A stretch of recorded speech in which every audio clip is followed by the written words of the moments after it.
All right, guys, welcome back to another episode of the CrossFit Grandview podcast. We are on podcast number 18, and today Andy and I are going to be chatting about working on weaknesses, specifically for CrossFit, not just for our weaknesses in general. So like an extreme example of this would be someone walks in the gym. Their goal is to make the CrossFit Games. Super ambitious goal, but they're a really good athlete. They're coming from a track background, and they currently run a 5-minute mile, and their 1 rep max snatch it's a male athlete, and their 1 rep max is 135 pounds. We'll ask him what country he's from. Yeah, yeah, exactly. That's something we're probably going to see at the Games. Question, what country are you from? So right away, this is actually a really easy thing for us as coaches to identify, or that athlete's probably going to know. They're going to need to sacrifice, at least in the short term, some endurance and efficiency in running for just general strength and explosiveness, and really weight their training towards that if their eventual goal is making it to the CrossFit Games. The 195-pound male? We've got to get you there first. Yes, exactly. So that is an example that's an extreme example. It's very simple, very straightforward.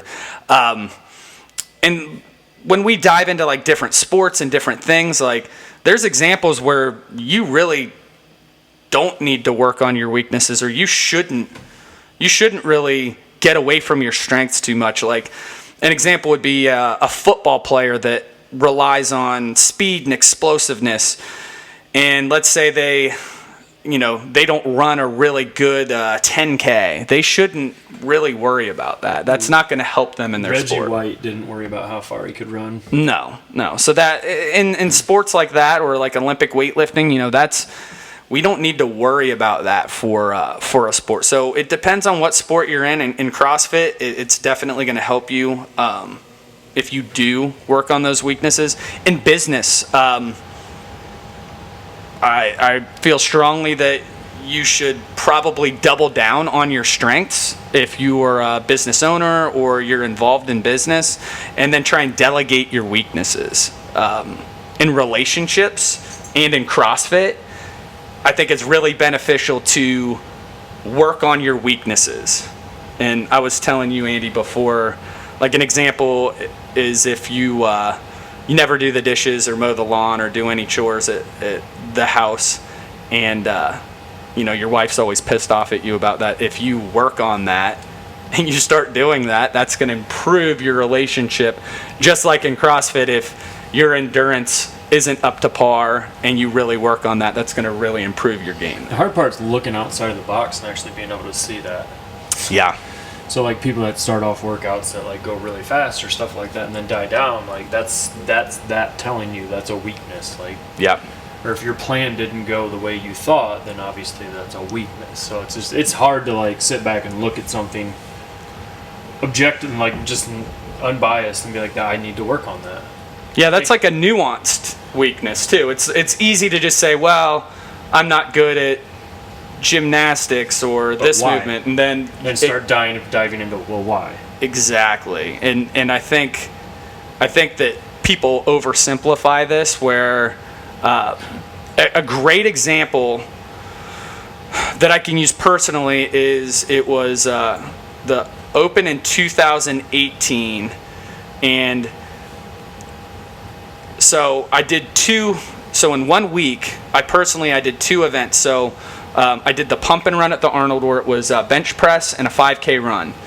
And then the same week, so it was kind of cool because they had basically the same event in CrossFit. It was the max clean, and then that burpee jump over the bar, the 10-to-1. So you did the 10-to-1, and then you did the max clean. And then it was basically flip-flopped at the Arnold event. It was max rep bench press at body weight, and then you did a 5K run. So I did the pump and run first, I believe. I can't remember which order. And then my 5K run was much better than my bench press in comparison. So I benched, I think, 15 reps at my body weight, and then I ran a solid 5K run, I think under 21 minutes, and that my 5K run was better. In the CrossFit Open, I clean 275, and then I was close to like almost, I had a bad workout. I was up near just under 7 minutes in the high sixes on that squat bar facing burpee, and I ate it on that. But my clean was solid. So both of those events, one of the events tells me my endurance is good and that my strength is lacking, and then literally a day or two later it tells me the opposite thing, but it's nuanced. Like, you have to really find and identify what your specific weakness. It's not as simple as just saying, well, I can't breathe hard. Yeah. Okay. Yeah. Like, okay. Or the bike's hard. How do I get better at the bike? That's the loaded question. Yes, absolutely. So there's definitely transfer over into different things from, just generally, like, say you have some good running endurance. That doesn't necessarily mean you have endurance on a bike. So trying to figure out how to identify your weaknesses. I think that's why CrossFit's good, though, because you can look on paper and be like, I obviously do not match up. Like, this is my time. These are better times. Like, when you want to get into competing about it and all that stuff, not like all levels or just normal working out, but you can like, okay, Rich Froning's this much better. Like, what do I need to do to get there? So, like, it's kind of hard to take that and put it in another aspect of life and kind of be able to step back and look at it, like, find some way to quantify things. Absolutely. Yeah, in CrossFit it does, because we have all these competitions and things that kind of tell us where we stack up. So identifying the weaknesses. So just for our listeners here, the easiest way, I think, is for most of us just to use the daily workouts, and as well as the CrossFit Open, where that really opens it up to everyone, where it's not just it's a small pool at the gym. The CrossFit Open is going to open it up to your comparison of your peers. I think that's a great way to find, like, movements that you're not good at, or then workouts. Accepting it. Yes. Accepting that it's a weakness and that you're not going to be the best at it and all that. Accepting it and moving on. Absolutely. That's the hard part. Also, asking a coach. That's a great way. Like, it's sometimes it's hard to hear, but ask a coach. Like, we'll always tell people, like, and this is where it helps if you have a nuanced weakness, like we were just talking about, like that I was talking about with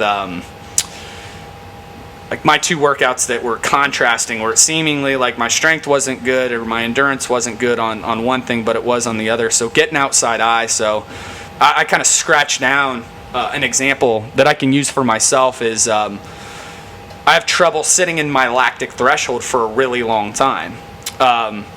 Like, I can bounce below, I can sprint pretty well, or I can like jog or do things from long distance. Like, I can row a 250 well, and I can row a 5K well, but that 2K race is a challenge for me. So that's an area that I need to hang out in, generally just in all workouts. Like, I can sprint well and I can go long well, but that middle is more of my issue.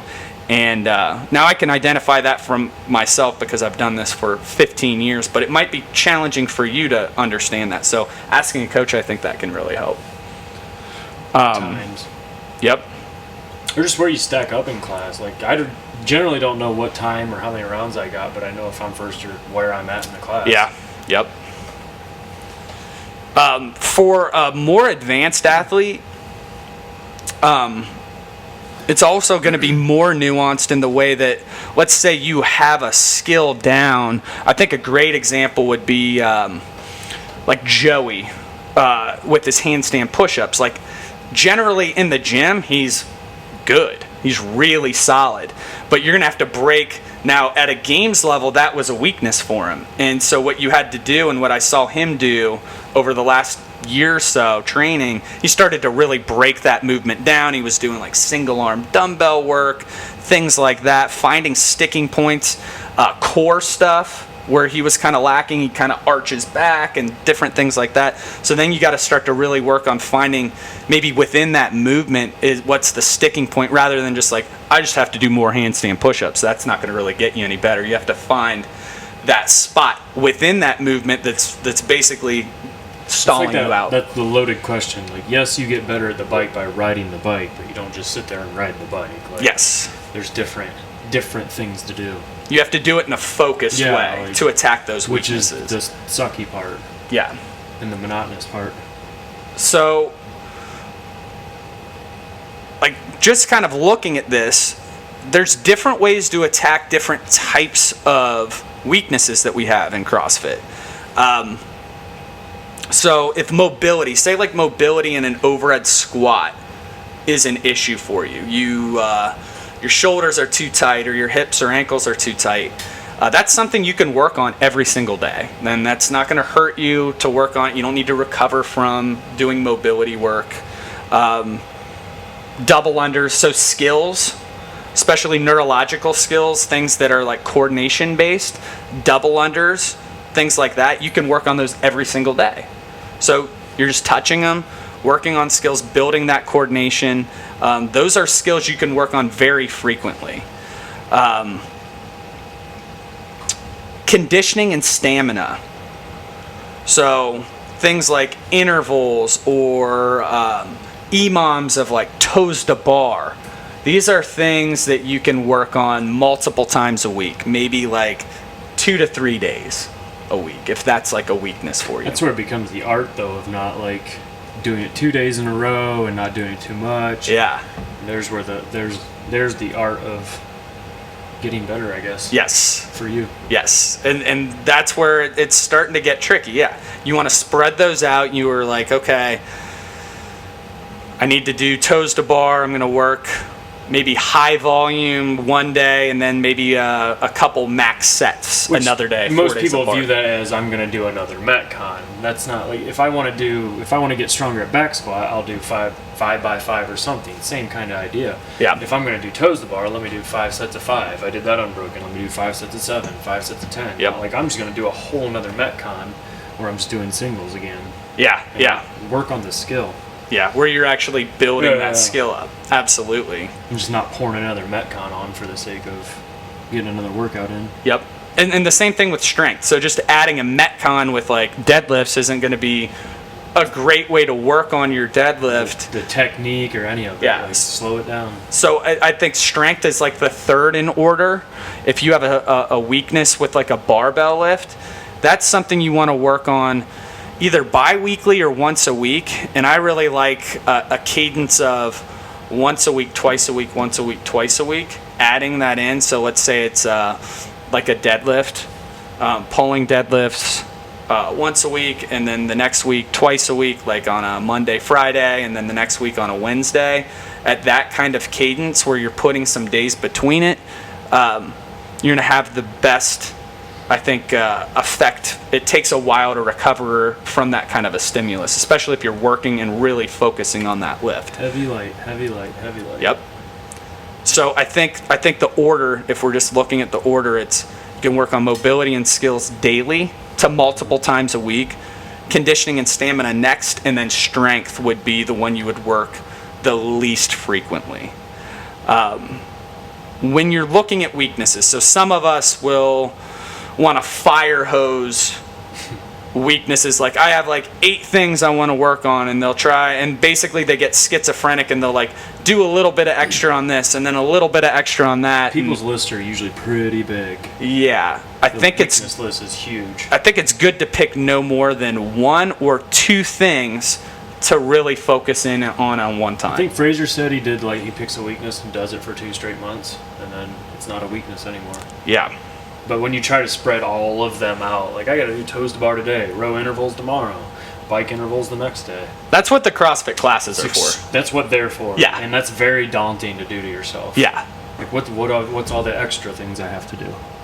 I think someone who's really good at doing that, and I wouldn't say he's always hammering weaknesses, is Dan, though. He'll do 6-week pull-up progression and then bust out 100 pull-ups.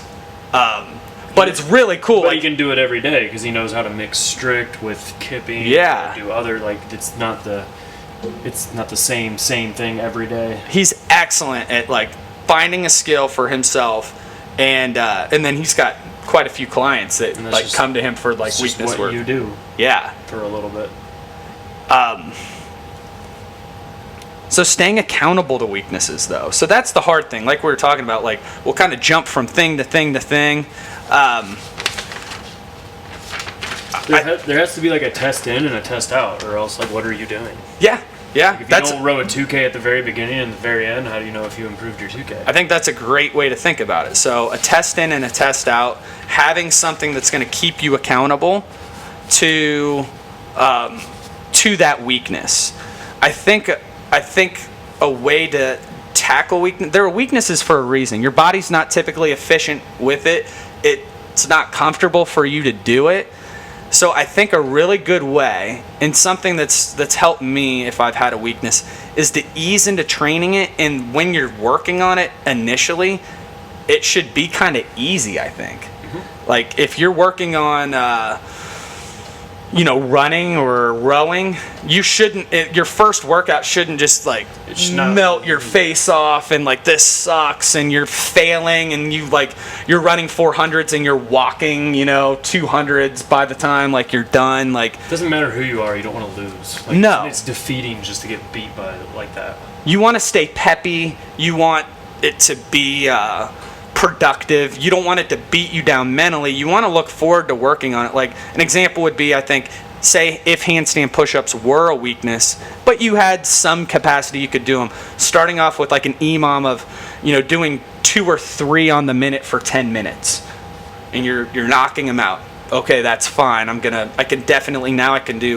3 the first 5 minutes. I did 2 the next. I'm gonna work it to 3. And then, building from there, mixing it up where, you're not failing reps and falling on your head and doing things like that. You're easing into it where it's not just a miserable thing to work. Chris Hinshaw said, like, I forget exactly what it was, like, you don't want to feel pain going slow, so don't practice going slow feeling pain. So, like, if you're on a rower, you don't want to just go melt your face off all the time and you're just going slow. Yeah. You just know how to feel pain at some slow pace. You want to feel pain and go fast. That's a great way to. I've never thought of it that Don't use way. your training that way. Yeah, you want to keep things peppy and you're moving like with some intent. It's easy to do with the row and stuff. There's paces and there's ways to do that. And it's harder with everything else, but it's just such an easy example. Yeah, I like that. It's more fun to come off a rower and not rolling off with it. Finishing a good workout and walking away. Yep. Another way to stay accountable to it is to have a coach. So hire one of our coaches here, work with them one-on-one, have them work with you on a weakness. We have awesome coaches here. We have regional athletes. We have people with a decade plus experience. Hire one of those coaches, do a skill session with them, get homework from them, attack those weaknesses. And that's the easiest way you can really stay accountable. They're gonna they're gonna text you like, hey, where are we at on this? Or when you meet with them again for your next session, if you're no better, it's gonna show up really fast. So that's a great way to stay accountable. Schedule it twice a week. You could do one way to do it is schedule like, say you have a weakness in the open workout. So it's say it was that first one with the rowing and the wall ball. You could schedule twice a week where you do like a wall ball every minute on the minute. We used to do that one where we did 10 on the minute with a 30-pound ball for 10 minutes after workouts. And once that got easy, we went up to 12 on the minute. And that stayed pretty consistently tough to do 12 on the minute. But schedule an AMRAP or an EMOM or something a couple of times a week that just make you work through that weakness and hold on to it and then progressively make that more challenging. And then another way that I don't think we talk about a lot is using it as a warm-up. So using a weakness as a warm-up for your main workout of the day. I know you'll do this with strength sometimes. So you'll warm up with, it's not really a warm-up, but you'll do a strength workout. before a workout? Yesterday, so Tuesdays and Thursdays. Wait, today's Tuesday. Tuesdays and Thursdays I get 4:30, and that's when I get to work on my endurance. So that's Yep. usually all I do. There's my 2 days where Tuesday and Thursday at 4:30. I just what I do yesterday. Skier and double under before class yesterday. So Yeah, and you've been diligent on your endurance for what, 3 or 4 years? it's still. But that, I mean, that's been that was your, you had a really high games level, skill level, and strength levels. But like your endurance level was the one that like, Hard comparing to Joey. yeah. I He's mean, like, oh, my endurance is terrible. I'm like, well, comparatively, yeah. sure. And that's another one where it's nuanced, where it's like in the gym you're fine, like in regular classes, but in comparison to higher end peers, like that was what was lagging for you, and you got into like Chris Hinshaw stuff, and you really just started tackling that, and again, not in a way that was necessarily just defeating, like you're going out there doing your runs, hitting 2s and 4s and miles, and staying within yourself, not just like trying to set a pace that was untenable for you. That's the hard to. part. I did level 2 not so long ago, and like some of those guys are so fast, but they're just gonna win the workout. Like it's fine. Sure. There's no way I can hang with you, so I'm not even gonna ruin myself to try. Absolutely. I don't even get a workout. So it's being able to realize that. I mean, like it's not about time today. Like I just getting better today. Absolutely. And then like when to train this stuff. So training, when you're training weaknesses, there's good timing for it, like in relation to your workout of the day. So skills and strength before you work out.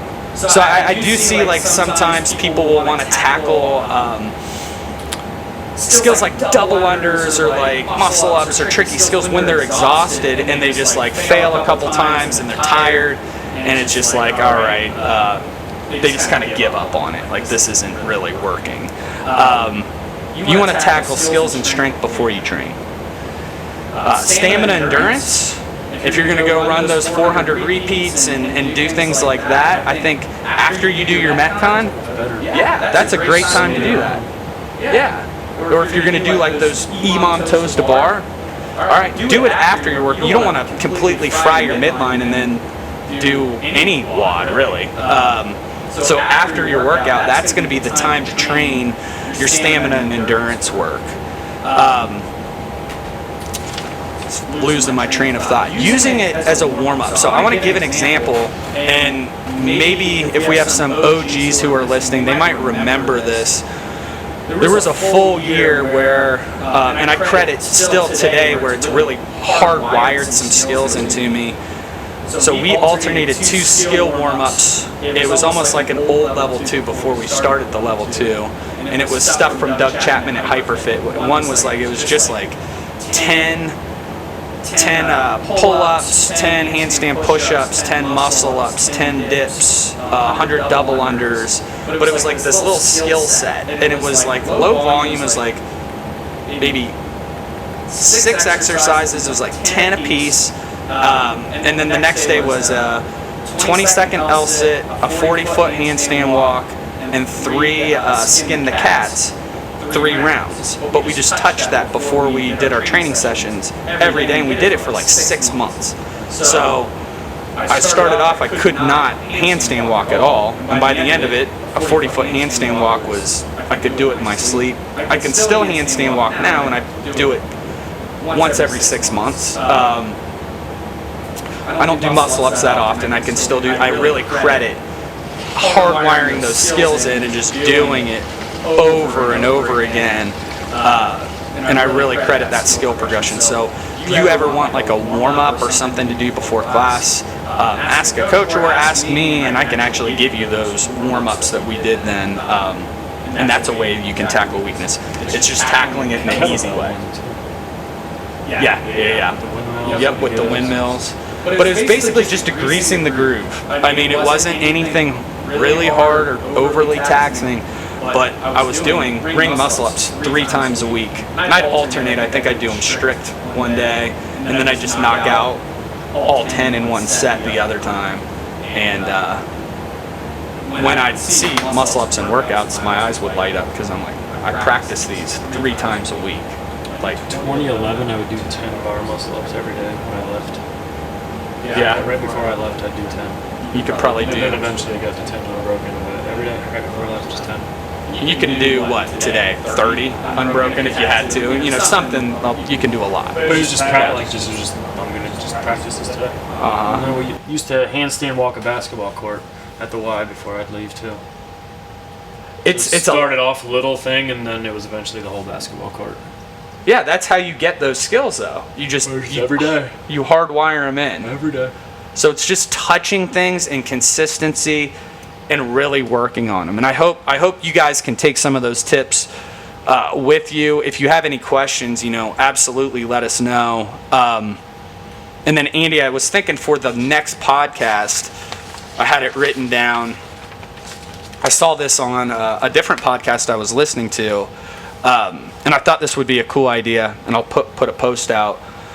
But what we want you to do, whether you go to the gym or you guys just tune in and listen, is to comment a question, and Andy and I we'll put a 2-minute clock on. It's a 2-minute drill, and we'll do our best to answer it.